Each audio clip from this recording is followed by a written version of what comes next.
اور جب فرشتوں نے کہا اے مریم اللہ تمہیں اپنی طرف سے ایک خاص کلمے کی خوشخبری دیتا ہے جس کا نام مسیح عیسیٰ ابن مریم ہے، وہ دنیا اور آخرت میں معزز ہے اور اللہ کے مقربین میں سے ہے، اور وہ لوگوں سے گہوارے میں بھی کلام کرے گا اور پختہ عمر میں بھی اور نیکوں میں سے ہوگا۔ مریم نے کہا اے میرے رب میرے ہاں بچہ کیسے ہوگا؟ مجھے تو کسی آدمی نے چھوا تک نہیں۔ فرمایا اسی طرح ہوتا ہے، اللہ جو چاہتا ہے پیدا فرماتا ہے۔ وہ جب کسی چیز کا فیصلہ فرما لیتا ہے تو اسے یہ فرماتا ہے ہو جا، اور وہ فوراً ہو جاتی ہے، اور اللہ اسے لکھنے کا اور شریعت کا اور تورات اور انجیل کا علم عطا فرمائے گا۔ سامعین محترم، آیت نمبر 42 سورہ آل عمران اور آیت نمبر 45 آپ کو دونوں سیم لگیں گی، کیونکہ دونوں میں یہ ذکر ہے کہ فرشتوں نے آ کے مریم سے یہ کہا، مگر ان دونوں میں فرق ہے، اس لیے الگ سے دوبارہ جو ہے اذ قالت الملائکہ دوبارہ پورا ایک انداز اپنایا گیا ہے۔ فرق کیا ہے؟ آیت 42 میں جو بات کی گئی تھی 42 میں، اس میں حضرت بی بی مریم کو عبادت کا حکم دیا گیا تھا، اللہ کی طرف رجوع کا حکم دیا گیا تھا، سجدے کا حکم دیا گیا تھا، رکوع کا حکم دیا گیا تھا۔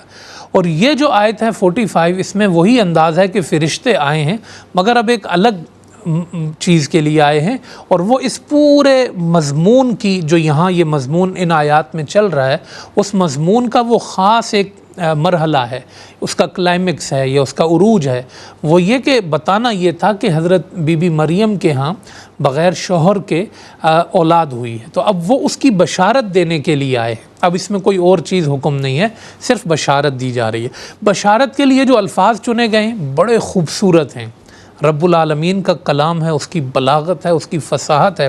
تھوڑا سا میں آپ کے سامنے اس کو واضح کروں گا، آپ دیکھیے۔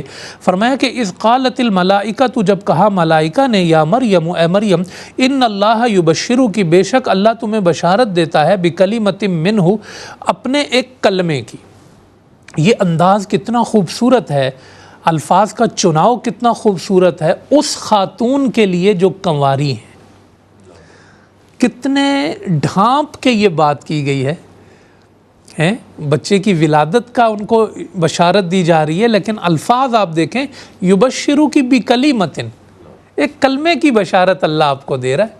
کتنے ڈھانپ کے الفاظ کہے گئے ہیں، سامنے والے کے ضمیر کے مطابق، سامنے والے کی طبیعت کے مطابق، اس کی پاکیزگی کے مطابق، اس کی شرم و حیا کے مطابق، کیا خوبصورت الفاظ ہیں۔ اب یہ کہہ دیا کہ کلمے کی بشارت آپ کو دی گئی ہے، پھر خوبصورت انداز میں اس کلمے کا نام بتا دیا کہ آپ کے ہاں ایک کلمے کی بشارت ہے، اس کلمے منہ جو اس سے ہے، اسمہ اس کا نام کیا ہوگا؟ المسیح عیسیٰ ابن مریم اس کا نام ہوگا۔ تو یہ بڑے خوبصورت الفاظ ہیں یہاں پر بشارت کے لیے جو اللہ پاک نے دیے۔ لفظوں میں کتنی حیا ہونی چاہیے، گفتگو میں کتنی حیا ہونی چاہیے، یہ ہر بندہ یہاں سے سیکھ سکتا ہے۔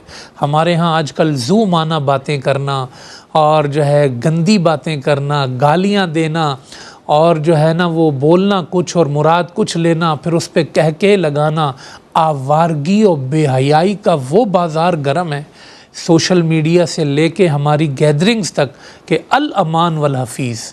خدا ہمیں قرآن کا جو انداز بیاں ہے اور اس کے جو نکات ہیں سمجھ کر اپنی زندگیوں کو اس کے مطابق ڈھالنے کی، اپنے کردار اور خاص کر اپنی زبان کو بالخصوص جو ذکر کی جگہ ہے، جو کلمے کی جگہ ہے، جو پاکیزگی کی جگہ ہے، اللہ اللہ جس سے ظاہر ہوتا ہے، کلمہ جس سے پڑھا جاتا ہے، اللہ اس سے ہمیں اچھی بات کرنے کی توفیق عطا فرمائے۔ تو فرمایا کہ وہ ان کا نام ہوگا مسیح عیسیٰ ابن مریم، ان کا لقب ہے مسیح۔ مسیح کے معنی ہوتے ہیں مسح کرنے والا۔ ایک تو بالکل واضح ہے کہ اللہ پاک نے ان کو یہ معجزہ دیا تھا جس کا آگے ذکر بھی آئے گا کہ مریض کو ہاتھ لگاتے شفا مل جاتی، ان کے مسح میں اللہ نے شفا رکھی ہوئی تھی، تو ان کا لقب ہو گیا مسیح، مسح کر کے شفا دینے والے من جانب اللہ۔ اور دوسرا جو ہے وہ اس طرف بھی اگر آپ پچھلی کتابوں سے جوڑ کر اس لفظ کو دیکھیں جو انجیل میں اور تورات میں ذکر ہے، تو جب کوئی نیا نبی آتا تھا ان کے ہاں تو جو یا بادشاہ کا تقرر ہوتا تھا تو اس کے بالوں میں تیل انڈیلا جاتا تھا اور اس کا مسح کیا جاتا تھا ان کے ساتھ. تو یہ رسم بھی تھی وہاں پر، یہ روایت بھی تھی. ایسا بہت ممکن ہے کہ حضرت عیسیٰ علیہ السلام پیدائشی طور پر مسیح ہوں، یعنی ان کے بالوں میں وہ تیل لگا ہوا ہو، کیونکہ بخاری شریف میں بھی جہاں حضرت عیسیٰ علیہ السلام کا حلیہ بیان کیا گیا ہے وہاں تیل کا ٹپکنا ان کے بالوں سے اس میں ذکر موجود ہے. تو یہ معنی بھی ہو سکتا ہے کہ مسیح یعنی وہ اللہ کی طرف سے ہی مسیح تھے، ان کا انتخاب کر کے بھیجا گیا تھا. کسی بادشاہ کو ہاتھ پھیرنے کی ضرورت نہیں تھی، کسی پچھلے نبی کو ہاتھ پھیرنے کی ضرورت نہیں تھی، بلکہ وہ اللہ کی طرف سے مسیح بن کر آئے تھے. تو عیسیٰ ابن مریم جو ہے وہ ان کا نام تھا، اور ابن مریم کہہ کے اللہ پاک نے یہ بتا دیا کہ وہ بن باپ کے پیدا ہوئے ہیں، وہ اللہ کے کلمے سے پیدا ہوئے ہیں. اس کلمے کا ذکر بھی آگے آ رہا ہے. پھر فرمایا کہ وجیہن فی الدنیا والآخرہ، اور عیسیٰ ابن مریم کی شان کیا ہوگی؟ وہ دنیا و آخرت میں وجیہ ہوں گے، عزت والے ہوں گے. فی الدنیا کا لفظ زیادہ قابل غور ہے، دنیا میں عزت والے ہوں گے. قاری صاحب، دنیا میں عزت والا ہونا اگر آپ اس کو جوڑ کر دیکھیں اس ماحول سے جس ماحول میں عیسیٰ ابن مریم پیدا ہوئے ہیں، اس لفظ کا ایک خاص ذائقہ اور تفسیر نکل کے آپ کے سامنے آئے گی کہ جو بچہ بن باپ کے پیدا ہوا ہو، یعنی جس کا باپ معروف نہ ہو کہ باپ کون ہے، کیا اس کو معاشرے میں عزت مل سکتی ہے؟ تو حضرت عیسیٰ کے تو دشمن ہی دشمن بہت تھے. حضرت عیسیٰ علیہ السلام کے وہ 12 سال کی عمر میں انہوں نے خطبہ دینا شروع کیا. جب انہوں نے بات کی نا تو سارے فقی بھی اس گفتگو پر حیران، علماء حیران، یہود کے بڑے بڑے دانشور حیران کہ یہ بچہ کیسی باتیں کرتا ہے. تو اللہ پاک نے ان کو ایسی وجاہت عطا کی تھی، ایسی عزت عطا کی تھی کہ چند دنوں میں ان کی عزت کا جو غوغا تھا وہ دربار اور بادشاہ کے دربار تک جا پہنچا تھا. تو جو بادشاہ ہیں وہ بھی حیران تھے کہ یہ کون ہے جس کا اتنا نام ہے. لاکھوں لوگ جو ہے وہ اس کے ارد گرد جمع ہونا شروع ہو گئے اور جو ہے ہزاروں لوگ اس پہ جان دینے کے لیے تیار ہیں. اتنی عزت، اتنا وقار. تو وجیہن کے معنی ہے کہ وہ بڑی عزت والے تھے، کیونکہ انتظام اللہ کی طرف سے ہوا ہے.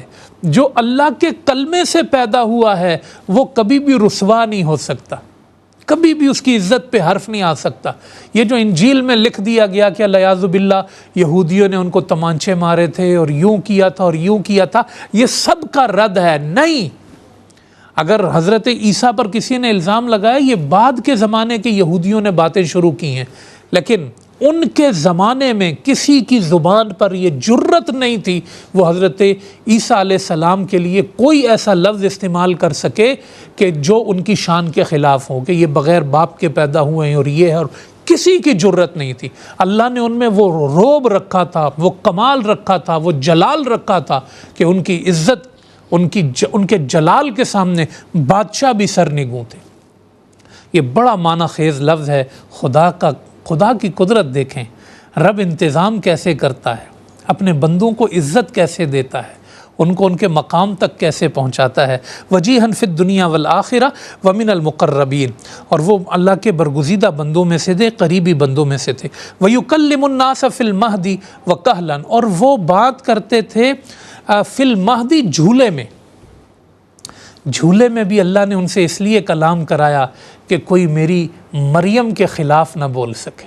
حضرت مریم کس اطمینان کے لیول پر ہوں گی کہ جھولے کا بچہ ان کی پاکیزگی کی گواہی دیتے ہوئے کہہ رہا ہے قال انی عبد اللہ آتانی الکتاب وجعلنی نبیا. سنو، گہوارے سے اعلان کرتا ہوں میں اللہ کا بندہ ہوں، اللہ نے مجھے کتاب دی ہے اور اللہ نے مجھے نبی بنایا ہے، اللہ نے مجھے برکت والا بنایا ہے. سورہ مریم میں اللہ نے ان کا کلام بھی ذکر فرمایا. وہ گہوارے سے بول رہے تھے. کیا ان کی عزت تھی، کیا ان کی والدہ کی عزت اللہ نے قائم کی. وکہلن، اور ادھیڑ عمری میں بھی وہ کلام کریں گے. یہ بڑا معنی خیز جملہ ہے. کیوں؟ اس لیے کہ آپ تو جوانی میں ہی آسمانوں پہ اٹھا لیے گئے، تو ادھیڑ عمری تو لوگوں نے آپ کی دیکھی نہیں. یہ اس طرف اشارہ ہے کہ ایک وقت آئے گا عیسیٰ دوبارہ آئیں گے، اپنی ادھیڑ عمری میں بھی وہ لوگوں سے کلام کریں گے، یہ زمانہ بھی دیکھا جائے گا۔ وَمِنَ الصَّالِحِينَ، اور اللہ کے نیک بندوں میں سے ہیں، خدا نہیں ہیں، یہ سب کچھ ہونے کے باوجود من الصالحین، وہ اللہ کے برگزیدہ بندوں میں سے ہیں۔ قالت ربی انا یکون لی ولد، حضرت بی بی مریم کیسے میرے ہاں بیٹا پیدا ہوگا، ولم یمسسنی بشر، مجھے کسی بشر نے چھوا نہیں۔ کیا شان ہے ان کی پاکیزگی کی۔ قال کذالک اللہ یخلق ما یشاء، اے میری مریم اللہ ایسے ہی پیدا کرتا ہے، وہ کسی سبب کا محتاج نہیں ہے، اس نے جب کوئی فیصلہ کرنا ہوتا ہے وہ کر دیتا ہے۔ کیا ہوتا ہے وہ کلمہ ہے کیا جو تجھے عطا ہوا؟ فرمایا اذا قضا امرا، جب وہ کسی کام کا فیصلہ کر لیتا ہے، فانما یقول له کن، تو وہ کہتا ہے ہو جا، فیکون، وہ کام ہو جاتا ہے۔ تو اس کے کن سے ہوگا یہ سب، وہ کسی پروسیس کا محتاج نہیں ہے، اس نے زمانے کو بنایا ایک پروسیس سے ہے، ایک سبب سے ہے، مگر وہ کسی چیز کا محتاج نہیں ہے، سارے اسباب اس کے محتاج ہیں، سارے پروسیس اس کے محتاج ہیں، وہ جیسا کہتا ہے ہو جاتا ہے۔